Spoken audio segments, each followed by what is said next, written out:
পাহাড়ের নিচে আমি আরেকটা সুন্দর একটা দৃশ্য দেখতে পেয়েছি, যেটা আপনাদেরকে না দেখালেই নয়। দেখুন, এত সুন্দর একটা দৃশ্য, পাহাড়ের উপরের ঢাল থেকে বেয়ে নামা জলস্রোত, আর যেটার পরিণতি হচ্ছে একটা নদী, এবং ওইখানে অনেক বাচ্চারা খেলাধুলা করছে, অথবা যারা টুরিস্ট আছে ওরা হচ্ছে ওইখানে আছে। কি অপরূপ সৌন্দর্য, প্রকৃতির কি মায়া, আপনি একটাবার দেখুন। দেখুন,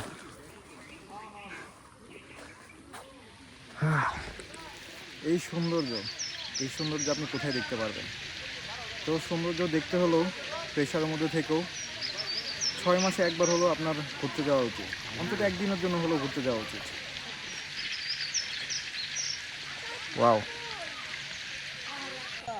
আচ্ছা, আমরা যে এখন পাহাড়ের নিচে আছি, এই যে নদীটা আছে, এই নদীটা হচ্ছে এখানে যে গারোরা থাকে তাদের খাবার পানির একটি যোগান, অর্থনৈতিক একটা যোগান।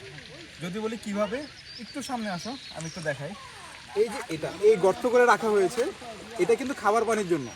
ওরা এখানে যখন পানি মানে জমে 1-2 দিন পরে এটা একদম আয়রন মুক্ত হয়ে যায়, এবং এই পানি যদি দেখেন কি পরিমাণ ক্লিয়ার, দেখেন কি পরিমাণ ক্লিয়ার। এই পানি কিন্তু খাবার যোগ্য, এই পানি কিন্তু আপনি খেতে পারবেন,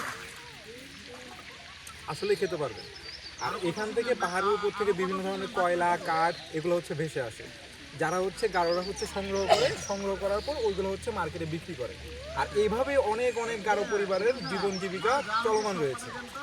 হ্যাঁ, তো যদি কেউ আসতে চান তাহলে লক্ষ্মীপুর পাহাড়ের দিকে আসতে পারেন, আসলে এই সৌন্দর্যগুলো দেখবেন, বিশেষ করে বর্ষাকালে যখন পানি থাকবে। আমরা এসেছি, এখানে পানি অনেকটা কম, আর এখানে সর্বক্ষণ হচ্ছে ওই যে বিজেপি ভাইরা পাহাড়ে আছে, ওদেরকে দেখো,